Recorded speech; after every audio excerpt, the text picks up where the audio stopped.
you, and good afternoon, everyone. Welcome to the latest in CDSC's Counterintelligence webinar series, Cyber-Enabled Threats to Cleared Industry.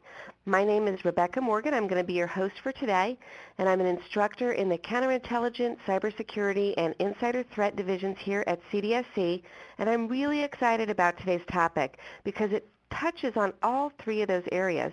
And we're so glad all of you out there could join us for this important discussion. You know, it really is a hot topic today with so many data breaches, intrusions hitting the news. You can hardly open the paper without seeing some new evidence of the cyber threat to U.S. assets. And out there in cleared industry, you're not only not immune to those threats, but you're probably one of the biggest targets. So we're very lucky today to be joined by Mr. Jeffrey Burlett. He joins us from the Defense Security Service Counterintelligence Directorate, Cyber CI Division.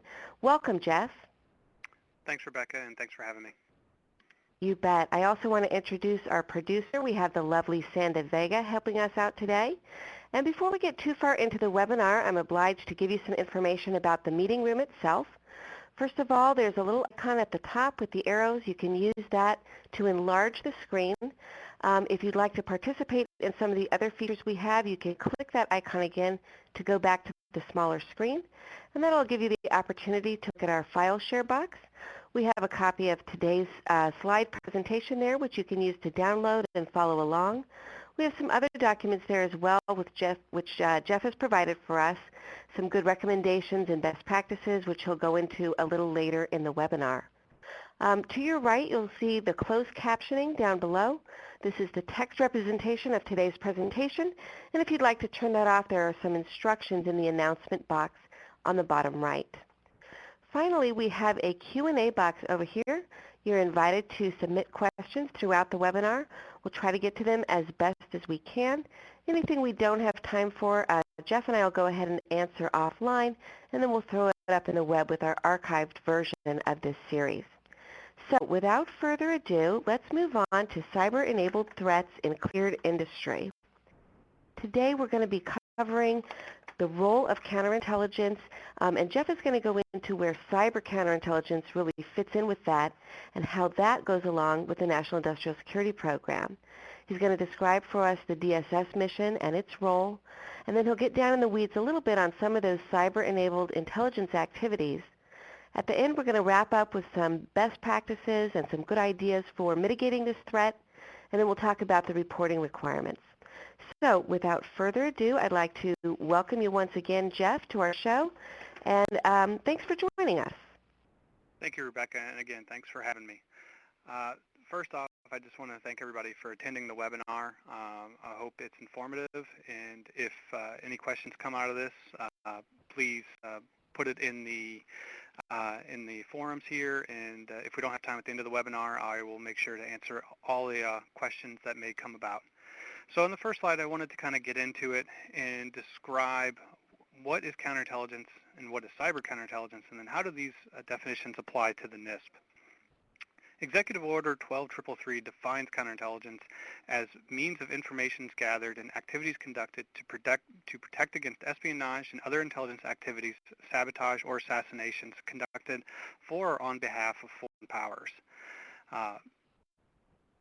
The definition for cyber counterintelligence, while there is no formal definition, the National Counterintelligence and Security Center describes cyber counterintelligence as foreign adversaries who conduct cyber operations to collect intelligence or disrupt and degrade the effectiveness of the technologies on which we depend.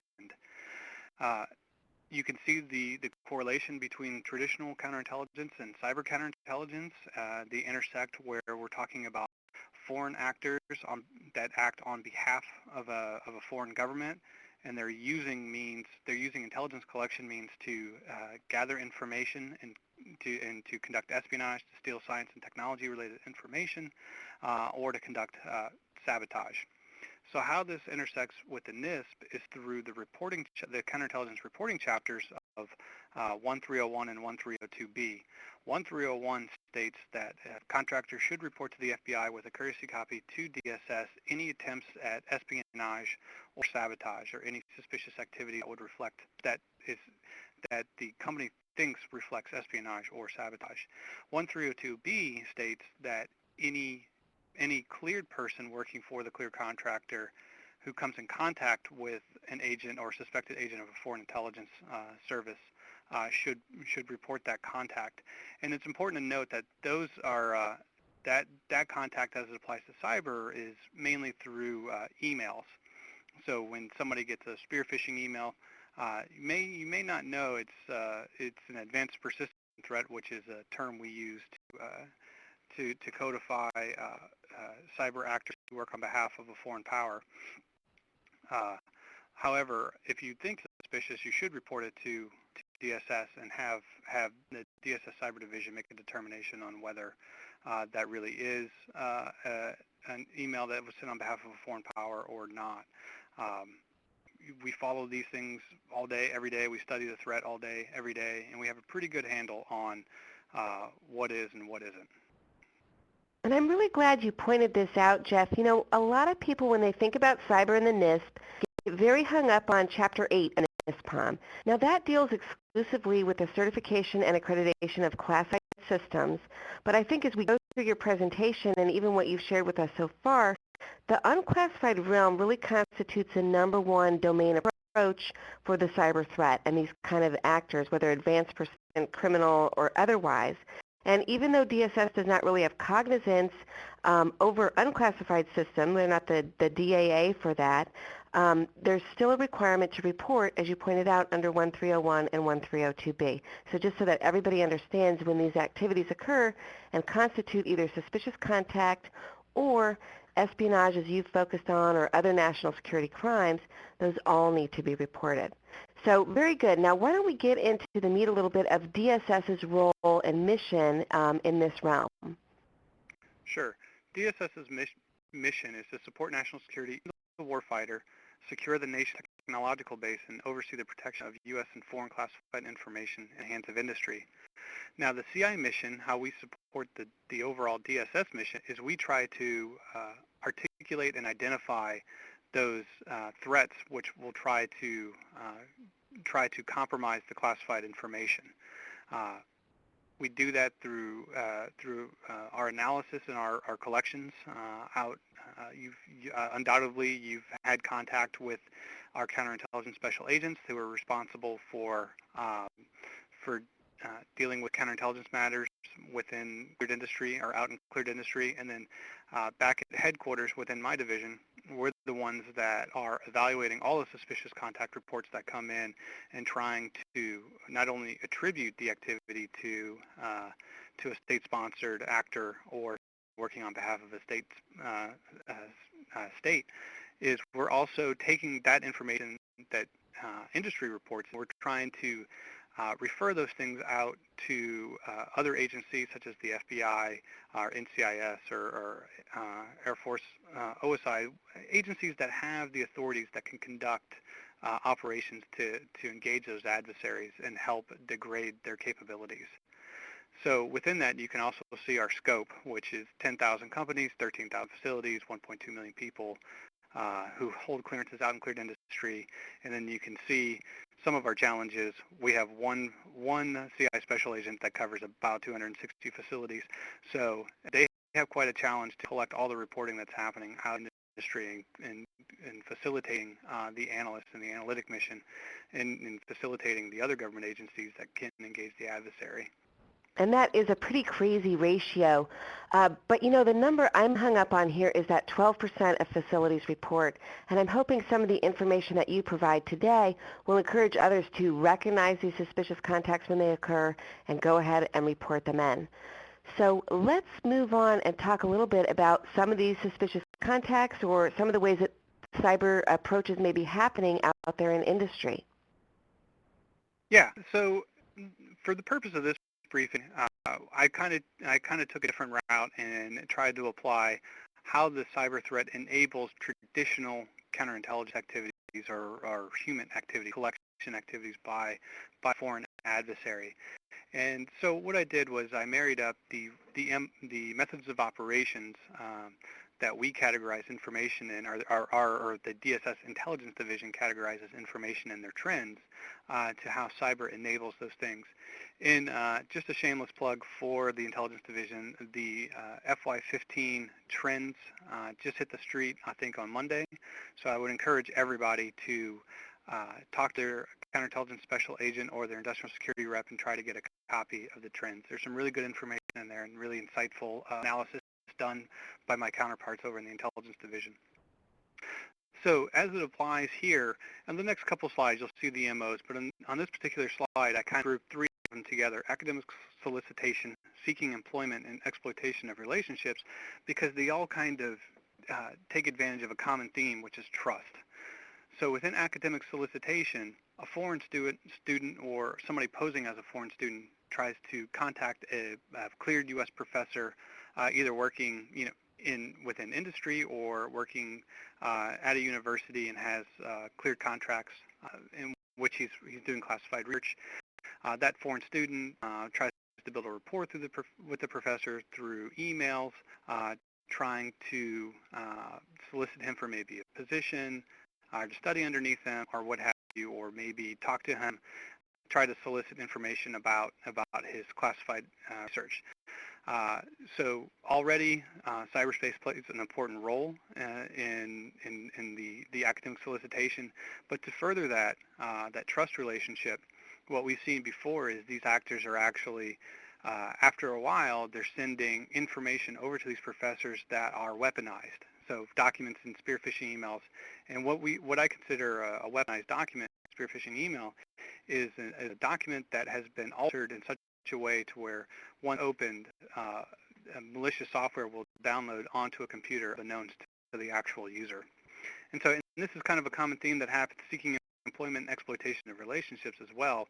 It's just not the foreign student professor connection. It's within seeking employment. It may be a foreign actor talking to an HR person, trying to submit a resume, maybe for an open job, and just trying to probe the employment process there to see if they can send weaponized documents and see if anybody will open it there. In exploitation of relationships, here we can see that not only is it possible to send spoofing emails with malicious attachments or links, but then there's also a trust if the individual is in person, to where removable media can make its way from the foreign actor into a clear contractor computer. And Jeff, you really have thinking of the OPM data breach here. These seem to be very targeted attacks, and an adversary correlating data from that incident could really go back and zero in on a target with a specific access. Yeah, absolutely. And you've kind of highlighted the flip side of what I was talking about, where the actors were using cyberspace as that kind of initial entry in there. In the OPM hack, what we see is, in this feeling of AI, what we see is the possibility of they used they took advantage of information residing in cyberspace that they can then use to maybe target individuals in the physical realm. So it goes both ways. The cyber is enabling the traditional intelligence activities, and the traditional intelligence activities are enabling that cyber attack as well. Exactly, and we have a term for that here. We call those blended operations. Got it. Okay. Well, what are some of the other vectors that people might see, or approaches that people might see? Sure. In these two attempted acquisitions of technologies or requests for information, this is not only exploiting a trust relationship maybe built up between a foreign actor, but also this is really where the anonymity of cyberspace is highlighted.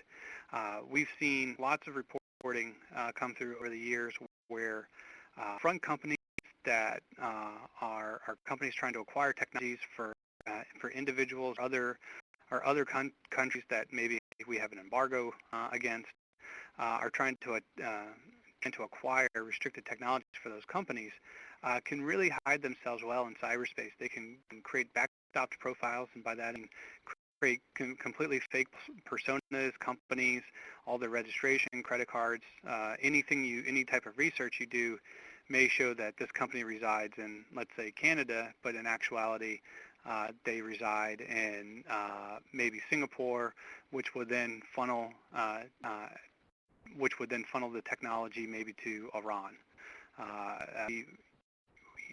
That's one example.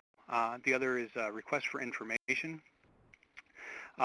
These are typically information that's handled by maybe the business development office within the clear contracting community, and these are just the ones that requests come in asking for the spec sheets of certain technologies or certain products, and there's a back and forth between the business development person and the foreign actor, and information is exchanged over multiple emails, and then all of a sudden, after a couple of them, the actor sends a weaponized document, maybe a purchase order or something to that effect, or some type of contract information, but it's actually weaponized, and they're now downloaded the malware into the backdoor into the system, and instead of buying products, now they're just going in through the back door and stealing all the information surrounding it, maybe to try and recreate it, or maybe to try and gather just some intelligence on the capabilities of what it is that you're producing and selling. And I'm sensing a theme here across your slides, Jeff, which is don't click the link. Absolutely. It's difficult. I will grant you, and it happens every day that somebody clicks an attachment or a link and gets infected. We have a slide coming up that kind of gives you some tips, and also the NSA methodology for adversary obstruction PDF that I posted to the site here that gives some tips on maybe how you can defend yourself, or how you can set a network up to automatically strip those types of attachments, or at least warn the user of its potential nefarious activity. I think one of the things that's really hard is we've all been trained well not to open attachments from unknown senders, but in all of these situations you've described a relationship that's been built over time, maybe some social engineering going on, some trust there, and so it doesn't feel like a stranger when they send that attachment anymore. Right, and it's very difficult. One thing you have to remember is these are adversaries that are state-sponsored. They've been classically trained in intelligence collection techniques and how to defeat certain security apparatus, and are very effective at their job. But as you'll see coming up in some of the slides, there's some protection that can be taken, that even if you click on the link or click on the attachment, you'll stop the infection. And one thing you have to keep in mind when we're talking about compromises is from reconnaissance all the way to an actor acting on or gathering the information they need for exfiltration. There's a link. There's a link to every step that they do. And if you can break just one of those links, you can stop the actor from actually completing their objectives. And that, I don't have the information, but if anybody is interested in that kind of methodology or how it works, it was actually developed by Lockheed Martin, and it's called the cyber kill chain analysis, I believe. And you can see there's 7 steps to the kill chain, and if you just break one of the links, the actor cannot accomplish their objectives. All right, well, those are some good tips, and I know you have some more to share. But before that, I think you had a couple of other approaches that you wanted to discuss.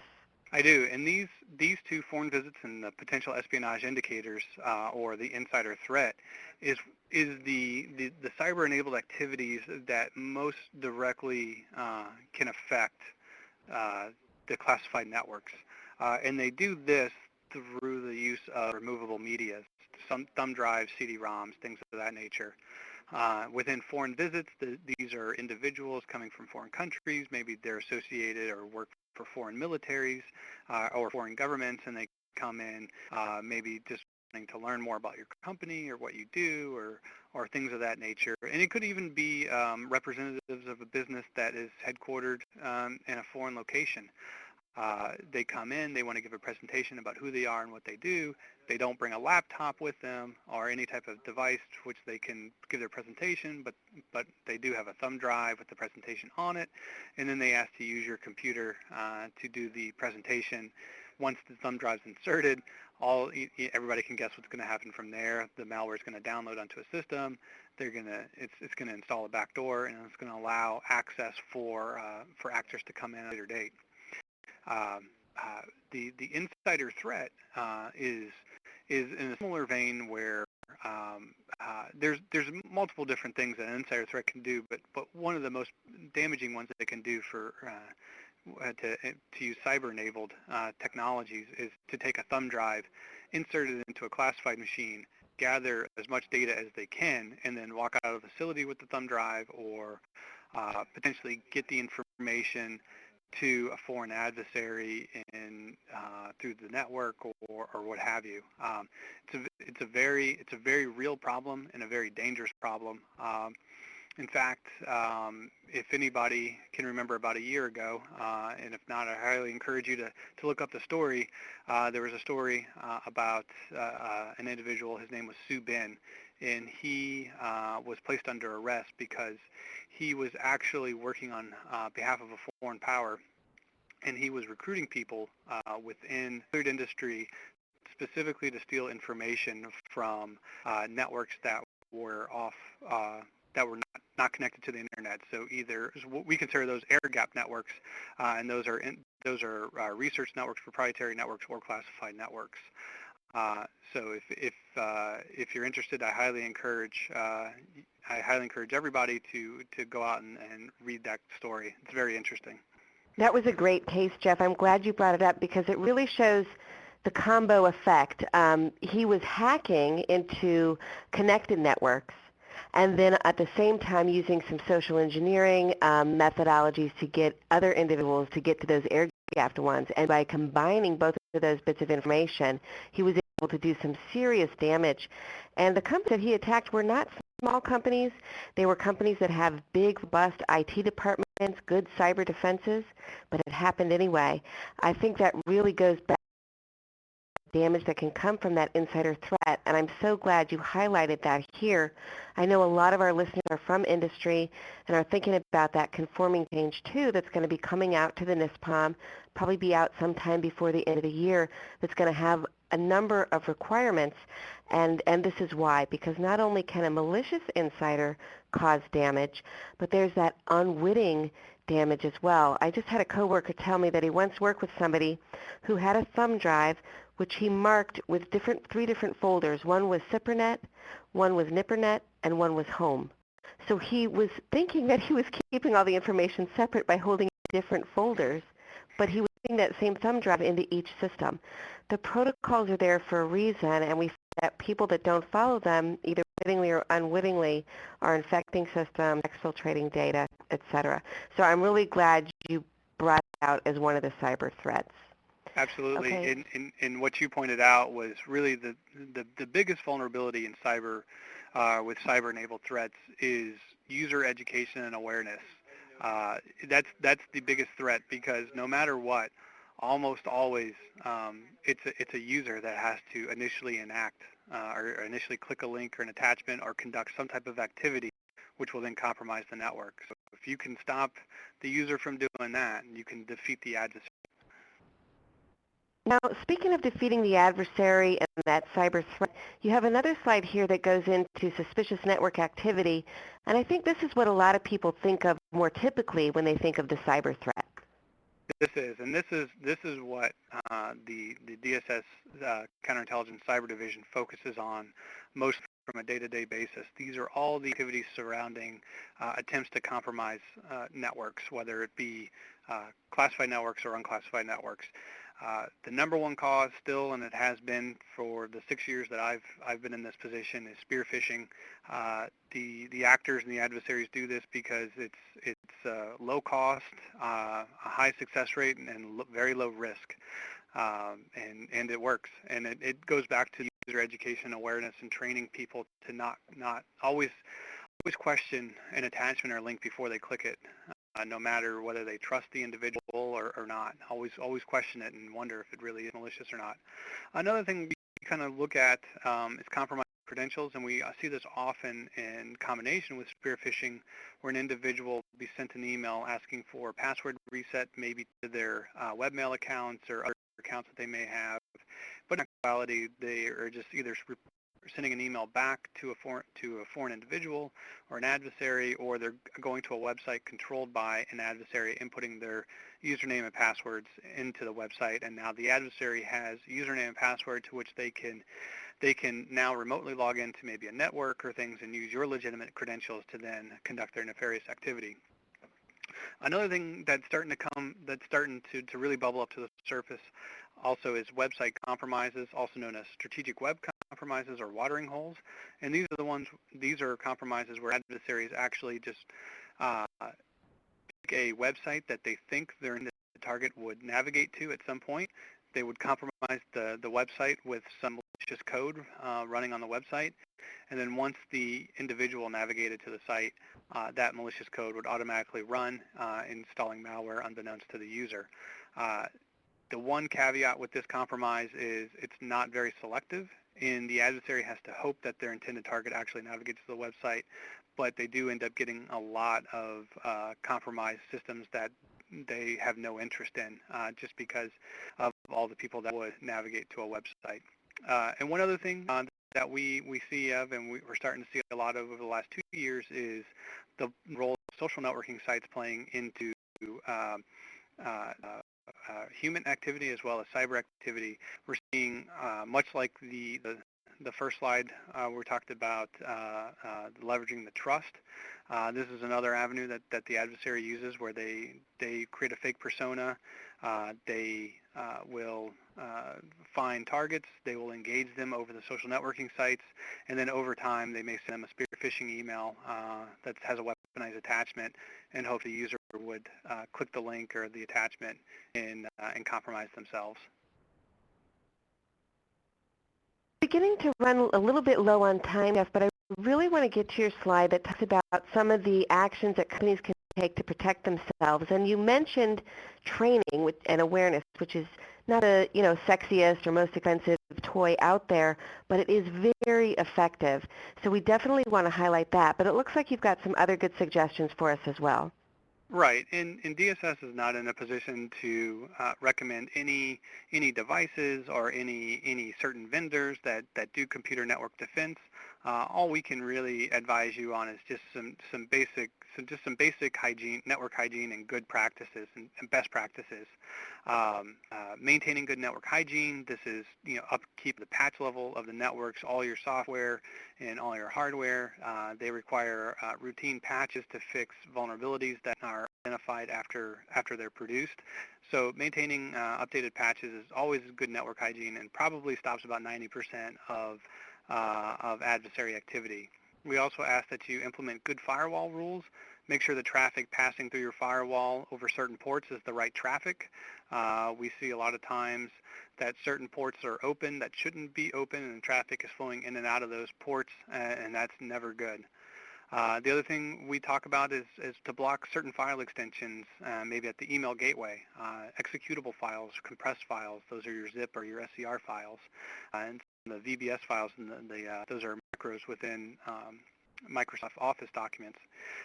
These typically indicate an attempt to compromise a network, because they typically indicate malicious code is somewhere in a file.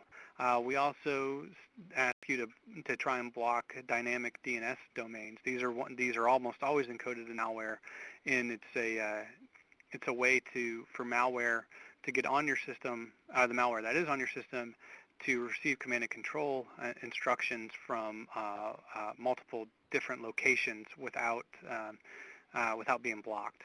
And then the other thing we kind of ask you is, since there's no silver bullet within the devices or things that you have, is at some point you just have to assume you will be compromised. And we all understand that everybody gets compromised, but what we do ask is you try to shorten your mean time to know. And the best way to shorten your mean time to know is to employ good network monitoring of all inbound and outbound traffic. Look at your firewall logs, look at the activity happening within your network, look at what users and their profiles and their accesses. If users are trying to leverage their access in areas they shouldn't be on the network, that might be an indication of a malicious actor is using legitimate credentials to move around in the network, and things like that. And looking at your outbound traffic, asking why would somebody in your network be talking to an IP in Zimbabwe? That may be an indicator that a further investigation might need to be done. I like that recommendation, Jeff. And, we're almost out of time here, but I don't want everybody to think that they're left to their own devices to defend against this. DSS has a lot of ways that they help solve this problem, whether through your shop, who puts together some great threat products and can do very particular customized advise and assist. We also can refer out to other agencies who will help conduct offensive cyber operations. And then pulling that all back together the way that you do so well to identify that threat and really turn it into maybe a more proactive attempt to prevent some attacks in the future is all a really big part of DSS. So I encourage everybody to not only utilize their ISREP, who you're probably very familiar with, but your ISSP and especially your CI Special Agent can help access all these DSS resources for you. And we want you to know that you're not alone out there. We have people like Jeff working every day to identify threats and countermeasures that can be employed to prevent this on your systems. I also just want to reiterate what Jeff said at the beginning about reporting. Should you come across any of these types of activities on your networks, they would be reportable to DSS under 1302B, suspicious contact, or depending on the level of the activity, potentially to the FBI as well under 1301, but that would need a courtesy copy to DSS to go with it. We've gone over time. We don't have a lot of time to get to questions. There are a lot of other information about the cyber threat and the cyber CI that are available on CDSC's website. We talked about training being a good solution. I encourage everybody to hit up the catalog under both the counterintelligence and the cybersecurity headings because we have a number of courses and job aids and tools that can be very useful to addressing the threats that Jeff talked about today. There were a couple of questions that came in. Jeff and I will go ahead and answer those offline. Look for them to be posted in the archives. Are there any famous last words you want to throw out there for our audience, Jeff? Oh, I guess I'll give the famous last words, which is that we want you to have the last word. Please utilize that feedback form. It'll pop up as you close out the webinar. And we want to hear about today's session as well as your ideas for future sessions and anything else you have to say. I want to say thank you to Mr. Burlett for joining us from DSSCI for a great session, to our producer Sandy, and from everybody here at CDSC. You've got an email up there if you want to contact us otherwise. But thank you very much and have a great day. That concludes today's conference call. Thank you for your participation. You may disconnect at this time.